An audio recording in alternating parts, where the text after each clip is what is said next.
G'day folks, this is Sim and welcome back to Blood and Bloody Idiot. So we're going to take a break from witchery and do some work on some tech. What I've decided to do is decided to put this beastie to work in a more permanent basis, and to do that we're going to hook up a farm. I've got the space cleared out up here. One of the things that I've been looking for with the culinary generator is a fairly simple recipe that I can use to provide power, and I've decided to go with this particular one here, which is pretty straightforward. It uses an eggplant and garlic plus bakeware, so we don't need a lot of convoluted steps, which is what I was looking for. It produces stuffed eggplant, and stuffed eggplant gives a fairly decent result as far as food is concerned, so it shouldn't be too bad. I mean, it's a meal, it should give us a reasonable amount of food. Now, if anybody else knows of any recipes that use garden goods or easily farmable goods such as chicken and eggs and various other things that don't require a lot of convoluted steps, so for example bread, you've got to make the flour and then you've got to mix that together to make the dough, and then you've got to cook the dough, and it's just too much work. So obviously the what over here, the PB&Js are a great deal. They give good results, but there's just too many steps involved. So if anybody knows a shorter version, something that's good that will save me from literally going through every single food in Pam's Harvest Craft to find the best one, please let me know. I'd appreciate it. In the meantime, I have been making some preparations. So the first thing that we're going to need to do is we're going to need to make a new harvester. And the harvester recipe is pretty straightforward. We're going to need some steel, and we're going to need some plastic sheets. I've had to use some more of my cobalt to make a fresh cobalt axe. We need a machine frame, and we need a redstone reception coil. Now, one thing that I'm not 100% sure about when it comes to the actual harvester here is whether I need to have a planter to go with it or not. So I've put together the bits and pieces that I'm going to need if I do want a planter, but for now we'll just have to wait and see.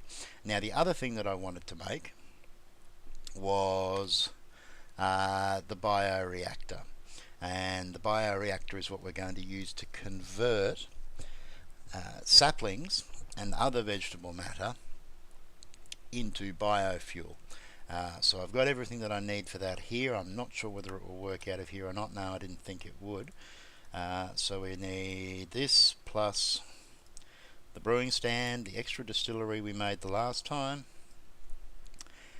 and that's graphite bars, and that gives us the bioreactor. Now we're just going to leave that here for now, but we may require it in the future. And finally, the last thing we need is we need another cyclic assembler, and that recipe there is again fairly straightforward. We've got the materials that we need to make it, so we're going to throw one of those together as well.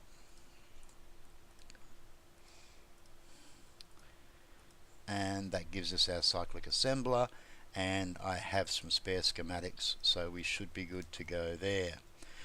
So let's start off with the harvester, and what we're going to have to do, we may as well grab the culinary generator while we're here. There's no power in that at the moment, so let's just grab it. And what I'm going to do temporarily is just whack a pipe on there and set that one there to output on that side, so that if we need some power to kick-start the system, we should be able to do that without too much trouble. So I've made preparations up here, and well, to be honest, I'm going to have to go the other way because I don't feel like pillaring up right now. So let's get our butt upstairs. Hopefully we won't have any visitors. There's a couple of places where spiders can still get over. And what we've got is we've got a nice 9x9 plot, which is a mix of garlic and eggplants. And we're just going to have to see how it goes, whether it produces enough for us or not. So the first thing that we're going to want to do is get the harvester down. And the harvester is going to have to go down here. And I'd prefer not to muck with the plants just here if I can avoid it. I'm not sure. I mean, I don't always remember fiddly little details. I know that the harvester will automatically output into a chest, but I would prefer if I could simply pipe stuff out of it instead of having it automatically output. If we pop the cyclic assembler in here, and I think actually, well, yep, that's probably going to do what we want it to do. Now the recipe that we need to give it is bakeware plus garlic and eggplant gives us that one there. So now we've got that in place.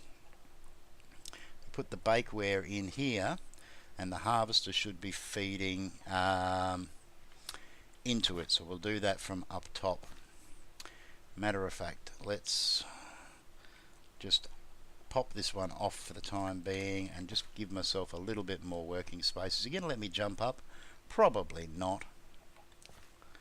Look, you can expect maximum derp in this episode. It's the way it's going to go. So let's just get stuck in and get it done.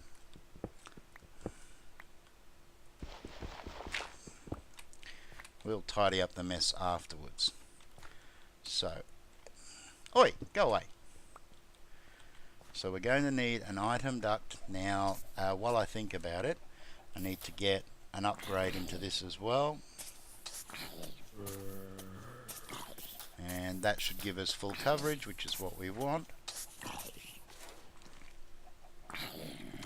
And what I'm hoping is that with an item duct on the side here, if that thing has somewhere to place. If not, I'm going to have to jam a chest in there, and well, life's a biatch. But if we're lucky, we should be able to wrench that, and hopefully it will feed out into that. If not, we'll see. We'll try powering it. We're just going to have to fiddle around. Now, once it comes out of there, we want it to be feeding straight down into our culinary generator.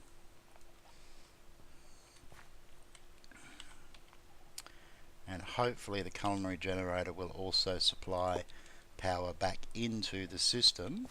So we're going to be outputting, let's just clear that. Shift and click, by the way, clears everything if you're not aware of the basic controls for these things. That's a handy little tip. And we're going to be outputting to the bottom. We're going to be inputting through the top, and once we've done that, then we should be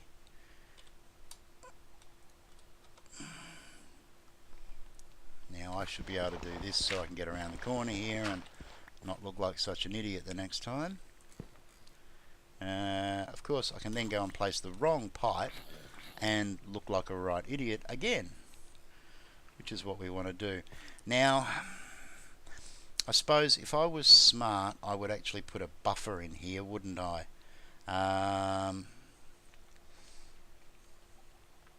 it kind of would make sense, but I don't know how fast this thing's going to actually be producing. The way food grows, I don't think it's going to be that quick. So we'll have a look and we'll see whether the system backs up or not. Let's get this down, get this in place, and just for the heck of it, oh okay, where are you getting your power from? Oh, I'm an idiot. I ran an output onto that, didn't I?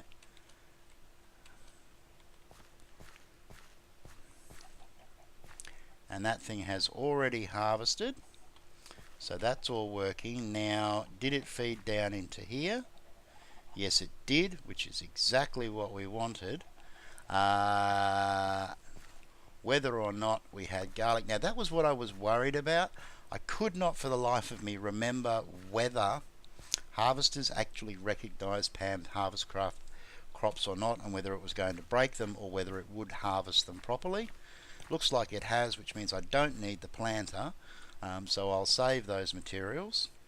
Now we will obviously need to be checking. Now that has got power in it, so it looks like that is doing the job that it needs to do. So what I am going to do now is have something to eat before I starve to death.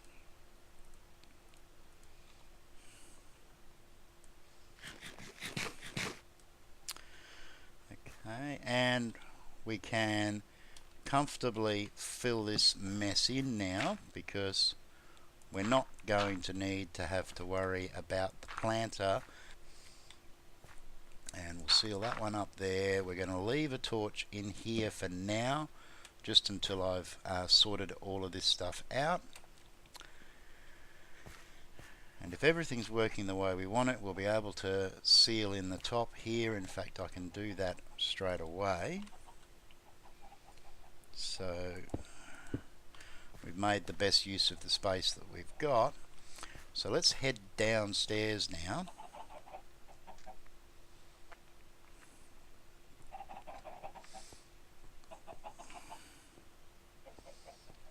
And let's pop this pipe. So now it's only feeding input back into this system again. And that one there is full. As you can see, I've made myself up a bank of hardened energy cells, so we now have a grand total of 8 million RF, once we get these filled up, of course.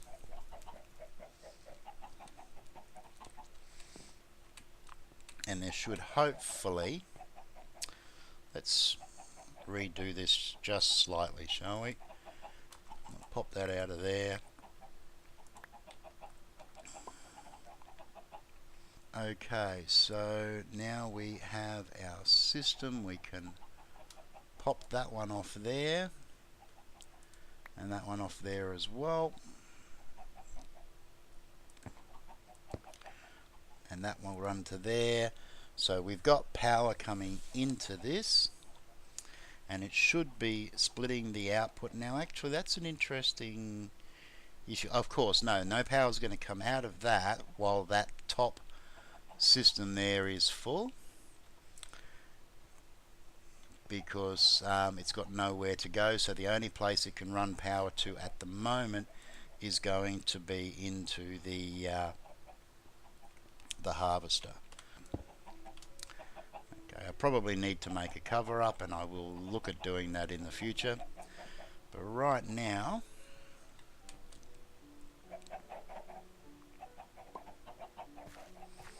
we need to leave this go and see how we go. So this one over here should get harvested shortly. When that gets harvested, if there's any eggplant in here, oh, it looks like it just did get harvested, and we've got no eggplant. So now we're going to have to leave this and just leave it. And again, this is going to be a slow charge system because of the way the mechanics in Blood and Bones work. Nothing happens quickly at this stage of the game. So I could make a bigger farm, but it reaches a point where it just becomes ridiculous. And if it looks like it's just not going to cut it at all, then we will leave it. But what I'm hoping is that we get a situation where once the system has actually had a chance to fill, it will get to the point where this thing is fairly full of food. As a matter of fact, what we might do is spread these out a little bit, and then we will see whether or not we end up with a situation where we've got an overfill, but we've got a lot of power that we're going to need to generate to fill up those extra cells. So we're just going to leave this for now, let it build up. It will slowly get a full charge of power into the reserve in the tank in the culinary generator. And I suppose the one thing that we do want to do is have a quick look and just show you guys what the actual output is. So I'll throw that one back into there, and if we put an eggplant in here to make actually we can't actually see it from here, so let's just cut a quick hole after I've just gone to all the trouble of sealing this up.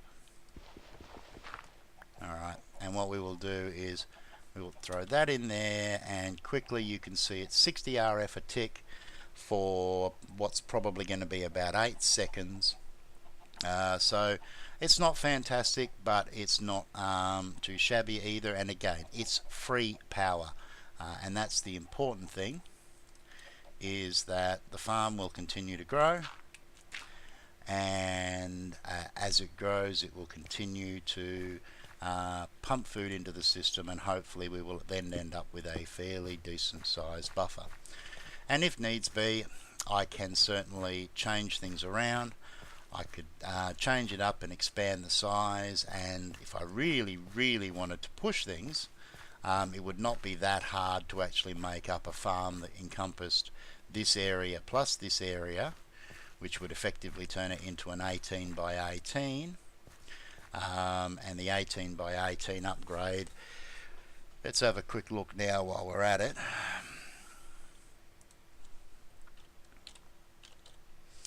Okay, so 18 by 18 is going to be around about 6 or 7 on the upgrade, which we can do a diamond upgrade, which will increase the radius by 9.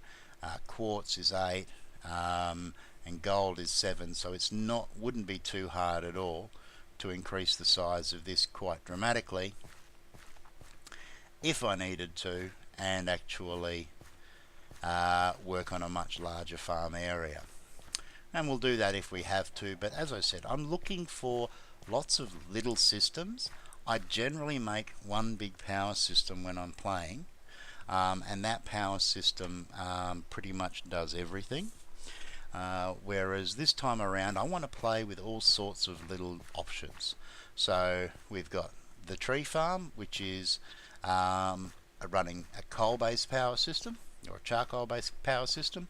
We've got the lava-based power system over there, and now we've got this one that's working with food. And the next step will be, once we've got a little bit of reserve power in this system, will be to start looking at leveraging the saplings which are coming off the tree farm, and making some biofuel, because biofuel does make for some very good power.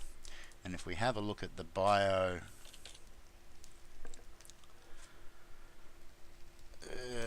where has it gone? Too many pages. Bio, there we go. The biofuel generator, right, that one there. The recipe for that is doable with everything that we have now. So we could look at doing that. In fact, I think I might actually do that now, because I can probably throw that together quickly without too much mucking around, because we've already made the bioreactor. The biofuel generator, let's grab that recipe, that biofuel generator, steel furnace, okay, Tinker's alloy ingots to make the gears, okay. Let's do that now. Let's go full on power stuff arsing around today. So we're going to need some bronze, we're going to need 8 of those, a couple of iron for the centers,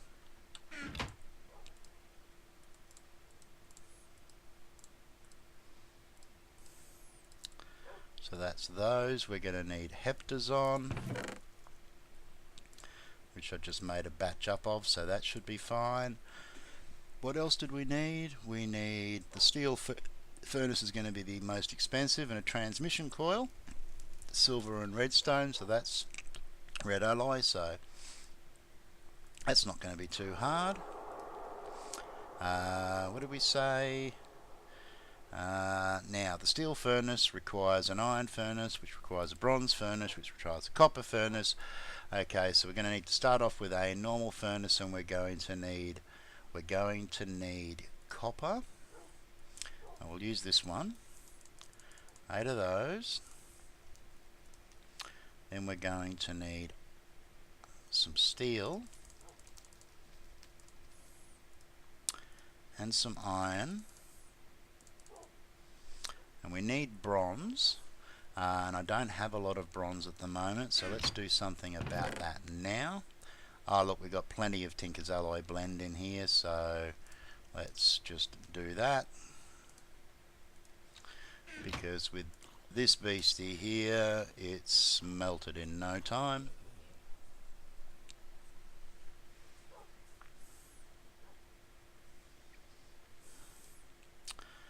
And finally I'm going to need some cobblestone. Actually I should have some on me, so let's get this done.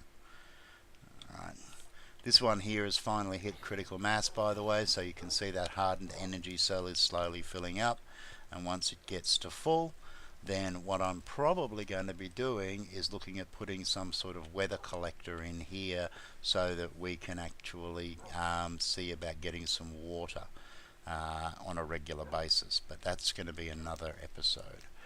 For now though, the cobble's in here, so let's do this quickly. We want that one, and then we want copper, bronze, iron, and steel. Gives us our steel furnace, and we probably need to duck over here where we've got the extra bits and pieces to play with, because we are going to need another machine frame, if my memory serves me correctly. Yep, and some plastic, and I think it was heptazone, steel furnace, gears, and we better make up that reception coil as well. Okay, so now we have a biofuel generator. Now we're probably going to need some fluid ducts. Let's give ourselves everything that we need down on the bar, and let's take a moment to have something to eat before we get too hungry. BLT will do the job nicely, and that gives us a chunk of saturation, so we shouldn't have to worry for too much. So what we're going to be doing here is we've currently got saplings feeding into this chest, into this here. So if we take the bioreactor and we stick that one right there, and then we're going to need to pipe the saplings out of there,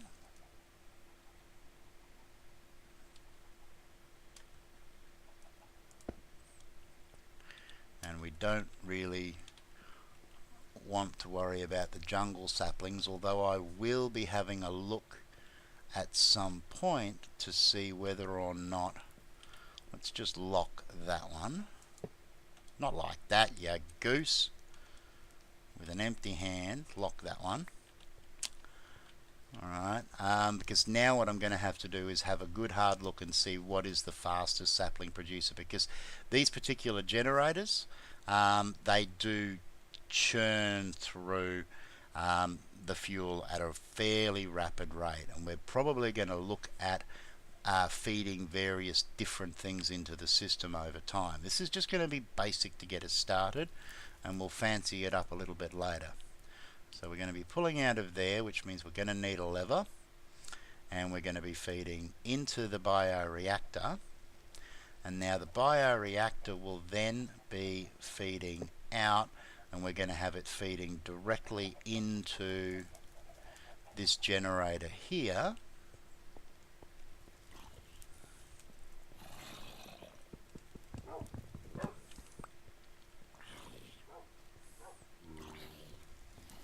And we want to be careful because we don't want to be pulling power out of this system to fill this one up. So for the time being, we're going to put our fluid duct there, and we're probably going to need 2 levers, I think. Let's just see. Yeah, I thought so. That was wishful thinking.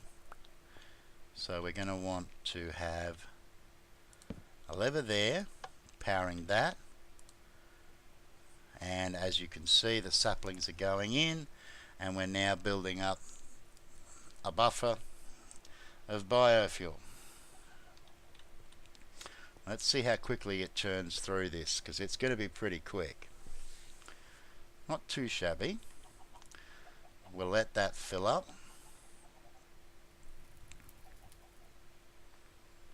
And while that's filling, we're going to go and get another lever.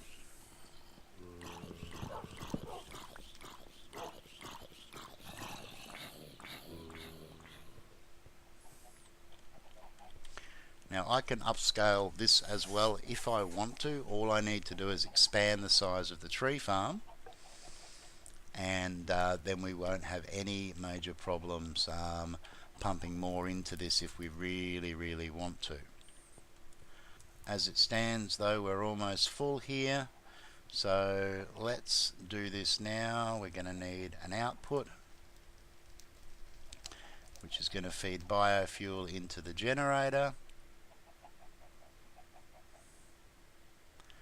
And we should then be able to pull the power straight out of there and into the system here. And how are we looking? We're looking pretty good. So let's see what happens if we kick this one in.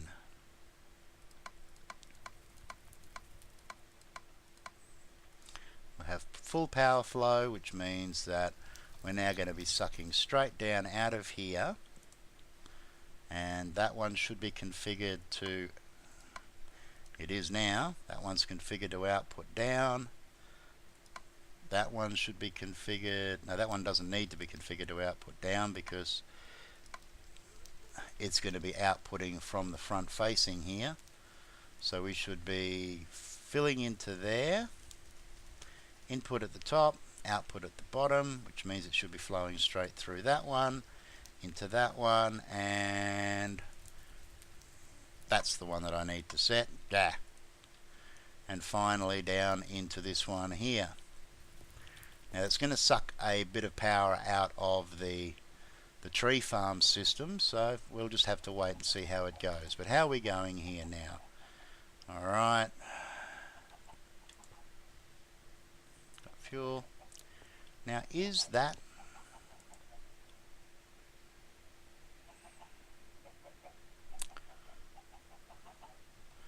I'm not sure whether that is feeding out or not. It's really hard to tell. I have used one of these before, but I can't for the life of me remember whether it is actually working or not. I suppose the simplest way is to have a look at what's going on here. and see if this number is still coming down or whether it's frozen.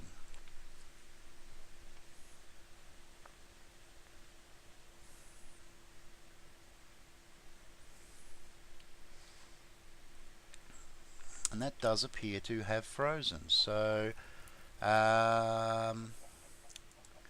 we have fuel. It appears that that outputs by itself. Why are you not outputting energy into here? What am I missing?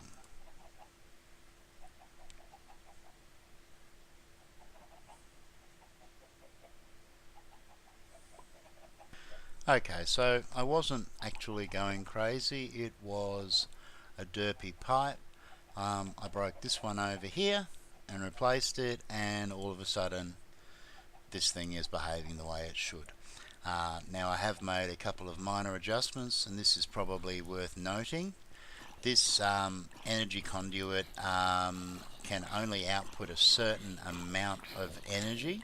If we have a look at it here, we can see that it says the transfer rate is 80 RF per tick.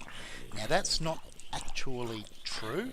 How this actual pipe works is the pipe itself can carry an ridiculously large amount of energy, but it can only output 80 RF per tick through one connection.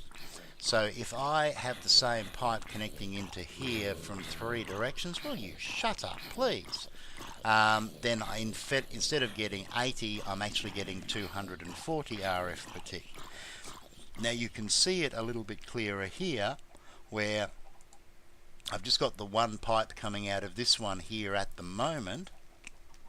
However, if I add some additional piping into here, then we can see straight away that that's now pumping a lot faster.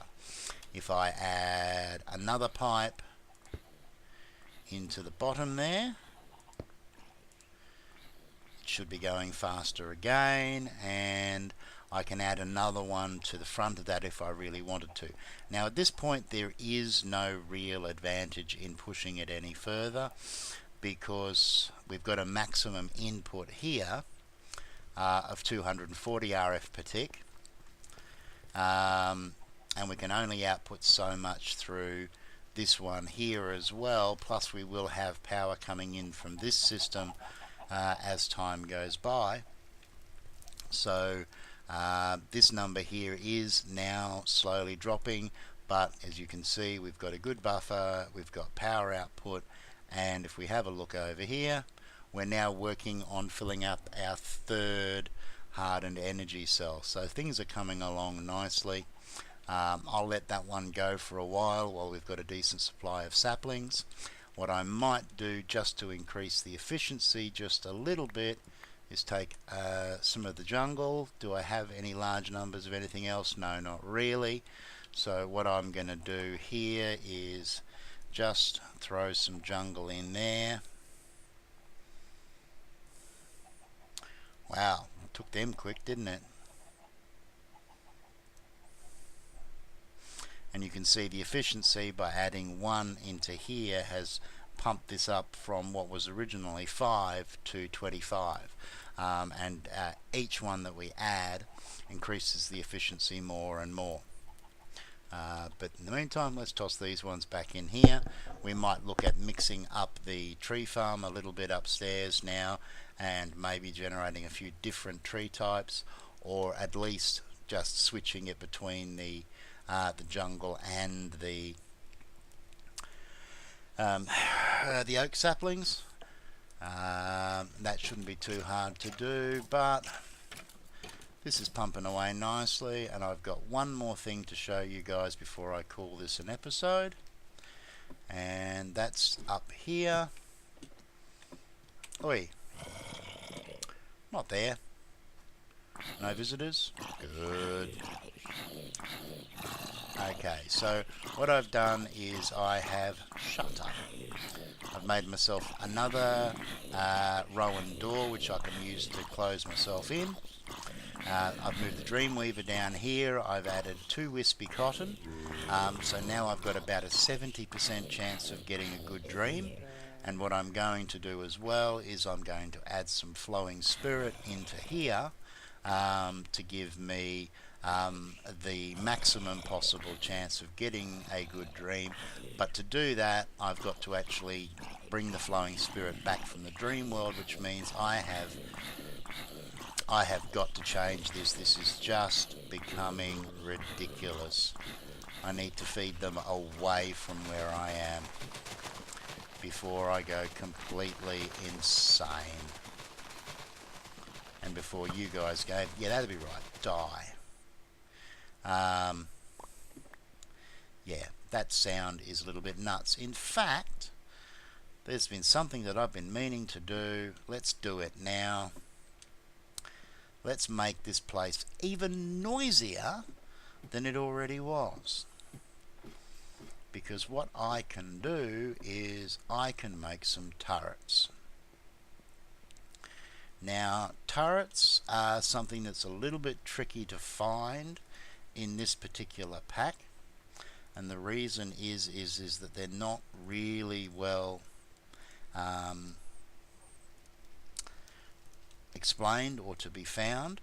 To make a turret, what you really need is, if you've got a dispenser, or another good way of doing it is to use a book. If you've got a book and quill, if you look at the recipes for a book and quill,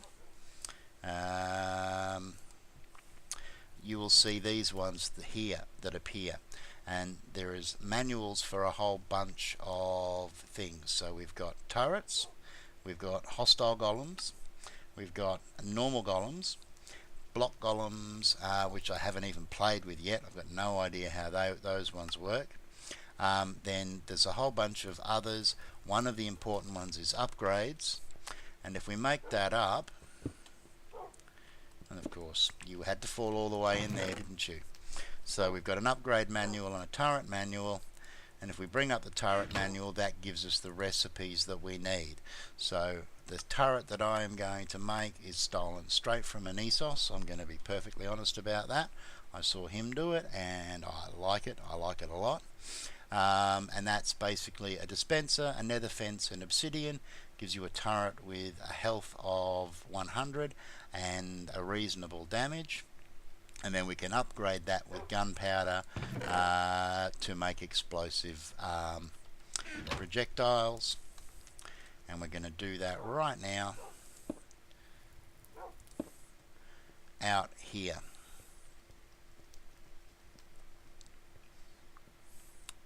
So to make our turrets, we need to find a position where we're going to have lots of mobs to deal with.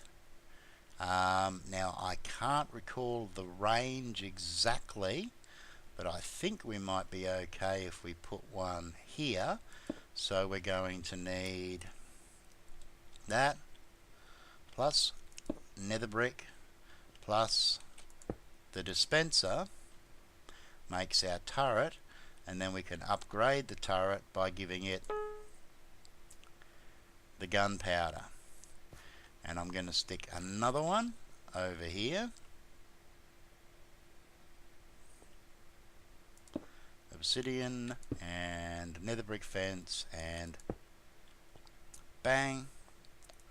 And the good thing about these is that they're entities, so that I can walk through them, so that's not going to be too much of a problem. I think it's definitely time to call it an episode. I look forward to seeing you guys in the next one. I hope you like this one. Until then, take care of each other and ciao for now.